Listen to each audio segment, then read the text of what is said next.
Inilah Radio Advent Suara Pengharapan yang kami pancarkan dari Pulau Guam melalui siaran dalam bahasa Indonesia.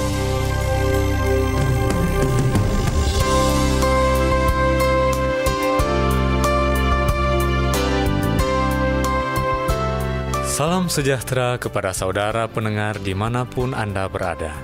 Selamat berjumpa kembali dengan kami, Radio Advent Suara Pengharapan. Semoga dengan program acara yang telah kami sediakan dapat membawa berkat bagi keluarga Anda dimanapun Anda berada. Selamat mendengarkan dan semoga Tuhan memberkati.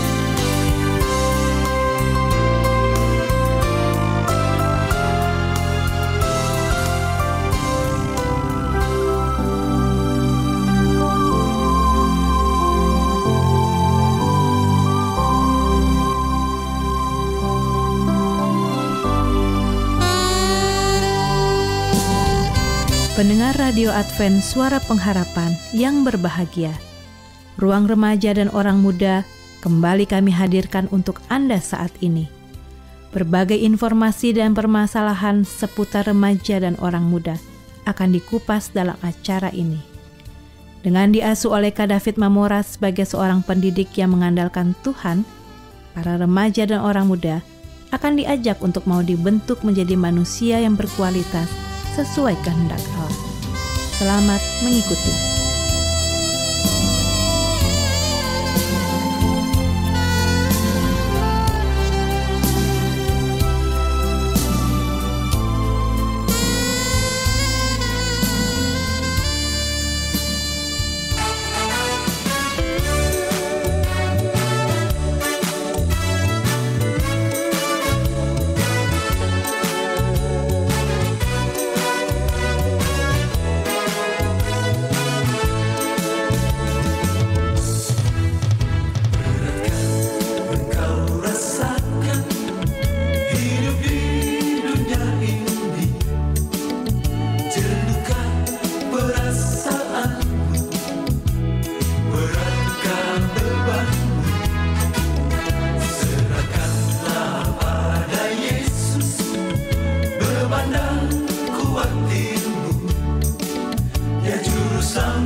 Selamat berjumpa kembali kepada seluruh rekan-rekan muda pencinta Radio Advent Suara Pengharapan. Terima kasih Anda masih bersama kami di acara kita pada hari yang indah ini, khususnya untuk rekan-rekan muda kami, rubrik Orang Muda. Kepada seluruh pendengar kami yang baru saja bergabung dengan kami ucapkan selamat bergabung, dan pada kesempatan indah ini kami akan membagikan beberapa kiat-kiat, beberapa tips bagi kita semua rekan muda yang mungkin saja sering menghadapi masalah-masalah. Ya, rekan muda, kami percaya bahwa memang semua orang pernah menghadapi masalah. Ada masalahnya besar, masalah kecil, dan lain-lain lah. Dan kadang-kadang juga masing-masing orang mempunyai cara bagaimana untuk bisa menyelesaikan masalah. Ada yang langsung selesai masalah, ada yang nanti, ada yang besok, ada atau mungkin berhari-hari. Tapi kalau bisa segeralah selesaikan masalahnya ya. Pada kesempatan indah ini, kami akan membagikan kepada seluruh orang muda ada 10 kiat bagi kita untuk bisa segera menyelesaikan masalah kita. Oke? Yang pertama adalah jangan anggap negatif semua masalah. Ya. Cobalah untuk memandang semua masalah sebagai kesempatan untuk melatih pikiran dan mengambil tindakan positif. Lihat, ada apa di balik masalah itu?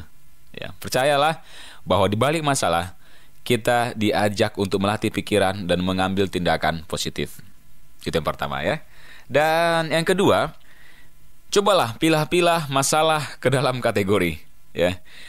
Coba lihat mana yang ada hubungannya dengan sasaran hidupmu, mana yang timbul akibat kamu enggak mengatur hidupmu dengan baik atau karena kamu enggak punya rencana. Coba dipilah-pilah.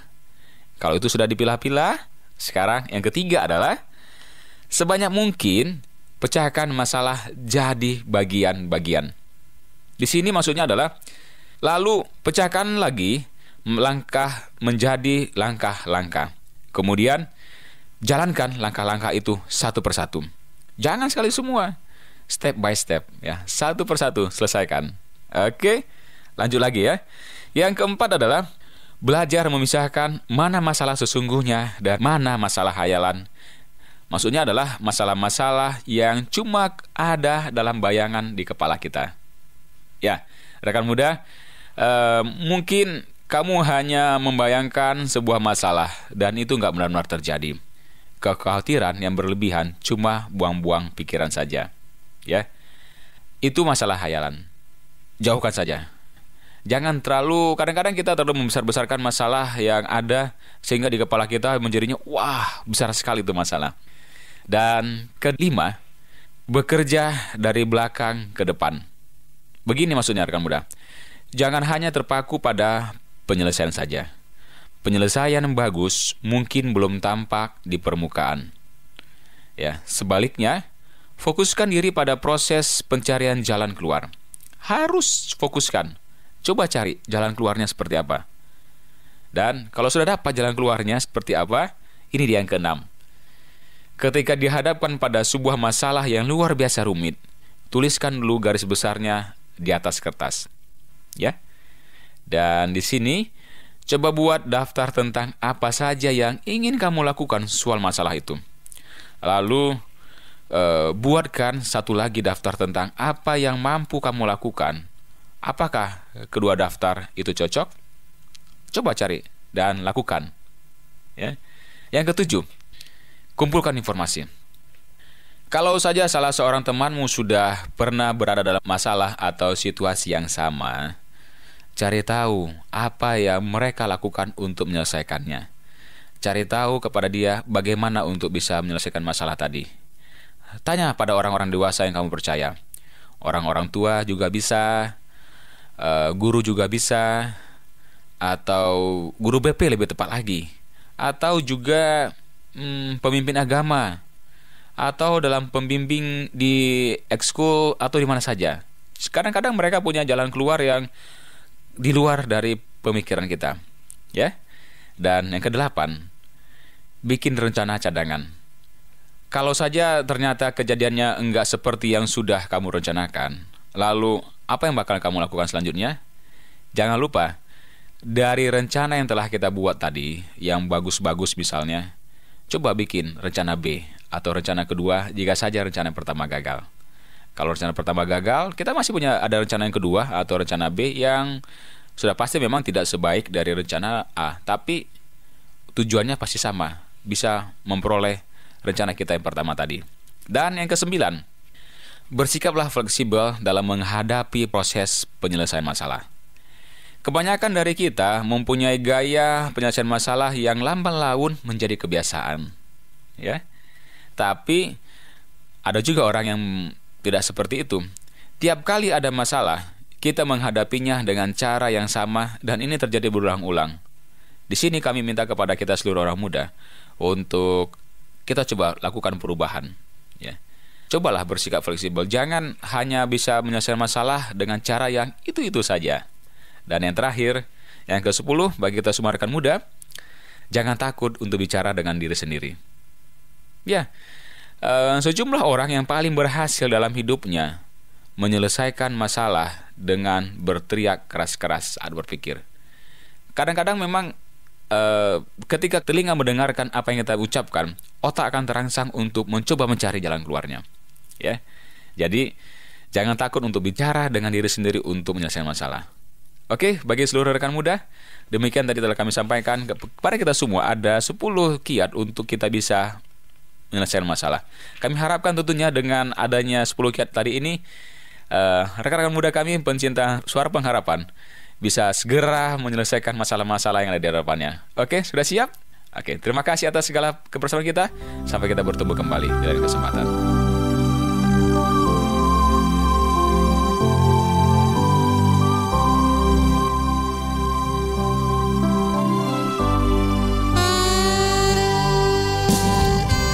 Pendengar Radio Advent Suara Pengharapan, demikianlah sajian kami untuk ruang remaja dan orang muda. Kiranya bermanfaat untuk menolong generasi muda menjadi pribadi yang berkualitas sesuai kehendak Allah. Sampai jumpa pada kesempatan berikutnya minggu depan. Tuhan memberkati kita semua.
marilah kita mengikuti mimbar suara pengharapan.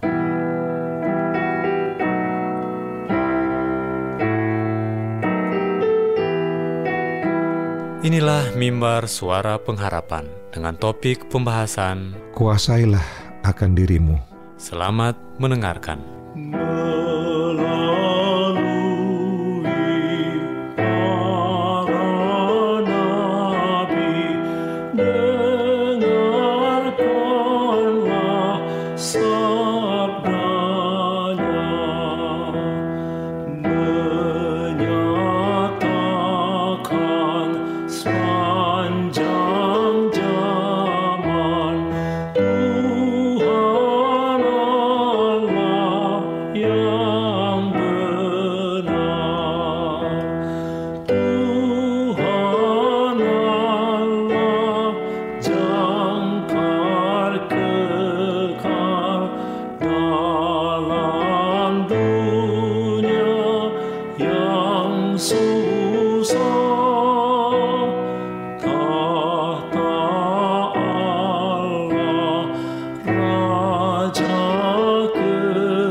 Salam saudaraku yang diberkati Tuhan, kita patut bersyukur karena saat ini kita diberikan suatu kesempatan untuk mendengarkan firman Tuhan. Dalam acara Mimbar Suara Pengharapan bersama saya Pendeta Togar Simanjuntak dengan judul pembahasan kita, Kuasailah akan dirimu. Saudara-saudara, apakah yang paling berat yang saudara hadapi dalam kehidupan ini? Ada orang bilang katanya musuh dari luar. Ada orang bilang tugas-tugas. Tapi kalau Anda ketahui Raja Alexander the Great yang begitu hebat, pintar, luar biasa, punya kekuasaan yang sangat hebat, tapi dia tidak bisa menguasai dirinya. Egonya, ketika dia ditantang oleh para jenderalnya, mengatakan dia hebat untuk minum-minum.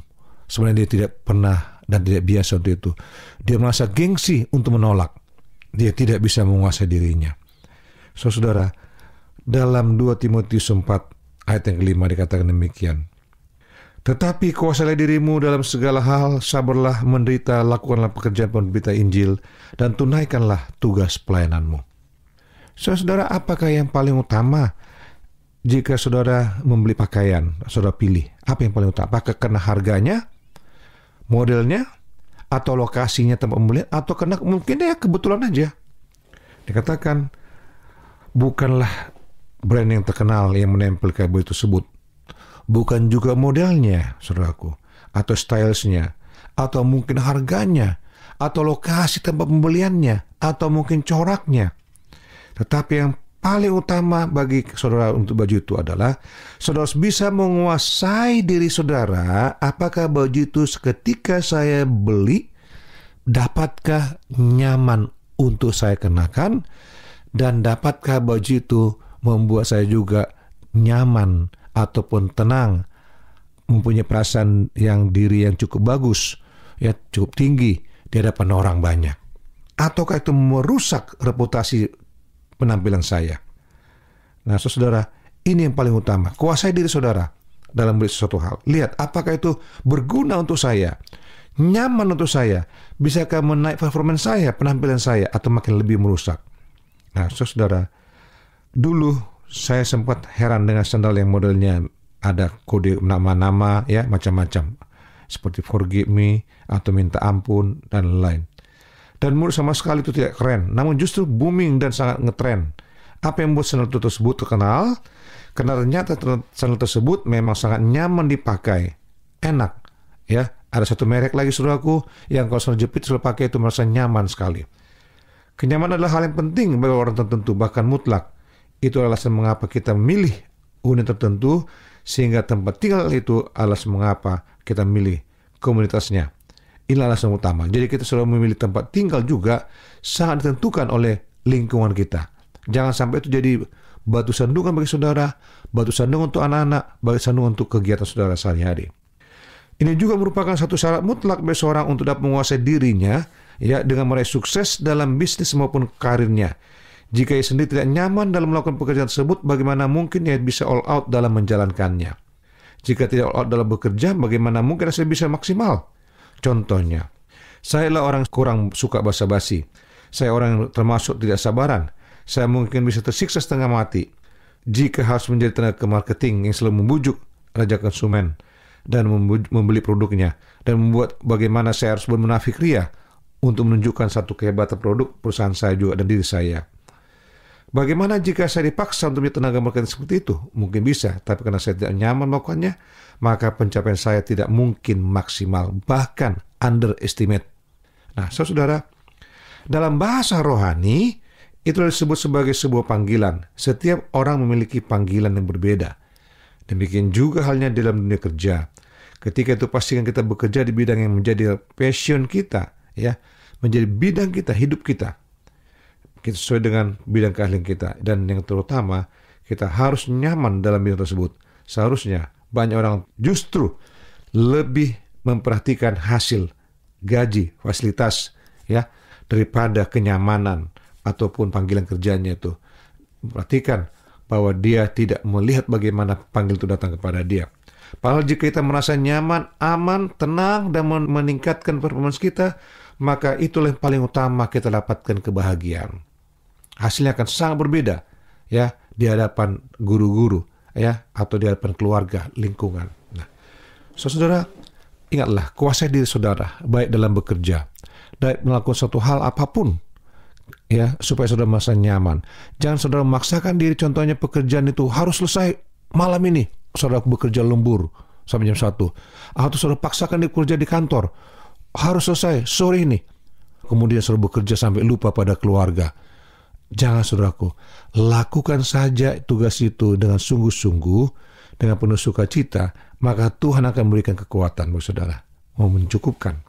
Nah, jadi dikatakan sini saudaraku dalam 2 Timotius 4 ayat 5 tadi, kuasailah dirimu katanya. Katakan, kenapa mereka diperintahkan oleh Rasul Paulus menguasai diri? Karena orang-orang saat itu, ya, di mana mereka melakukan kehidupan mereka, memalingkan wajah mereka, telinga mereka dari kebenaran kepada dongeng-dongeng duniawi. Karena mereka sudah dipengaruhi, ya. Jadi mereka mengalihkan itu semua, saudaraku. Ini harus kita hati-hati, saudaraku. Jadi seseorang sudah jika memalingkan telinganya, pemikirannya, matanya dari kebenaran, ya, maka dia tidak akan bisa menguasai dirinya lagi. Dia akan hilang kontrol, saudaraku. Dan yang lebih mengerikan lagi, saudaraku, dia akan hilang dari kebenaran juga. Maka, saudaraku, kalau saudara mau menguasai diri saudara dalam kehidupan ini, mau sukses, baik dalam pekerjaan, baik kepala keluarga atau keluarga, sebagai anak, ingatlah, jangan pernah palingkan diri saudara pada Yesus. Agar demikian Anda bisa menguasai diri Anda untuk mendapatkan kemenangan, mendapatkan kekuatan selalu. Nah, saudaraku, jika saudara mau didoakan saat ini, ataupun ada hal-hal yang mau tanyakan, hubungilah kami, tim pelayanan Mimbar Suara Pengharapan. Dengan penuh sukacita, kami akan selalu berdoa dan melayani Anda. Tuhan berkati Anda, doa harapan kami. Salam, saudaraku. Amin. Hallelujah.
Demikianlah rangkaian program acara dari kami.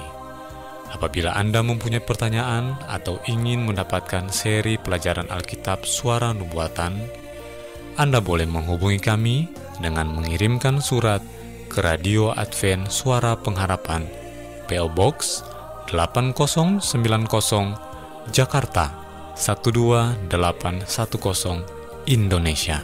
Telepon 0821 1061 1595. Alamat email awrindonesia@yahoo.co.id. Anda juga dapat bergabung di Facebook kami, Pendengar Radio Advent Suara Pengharapan, juga Radio Advent Suara Pengharapan.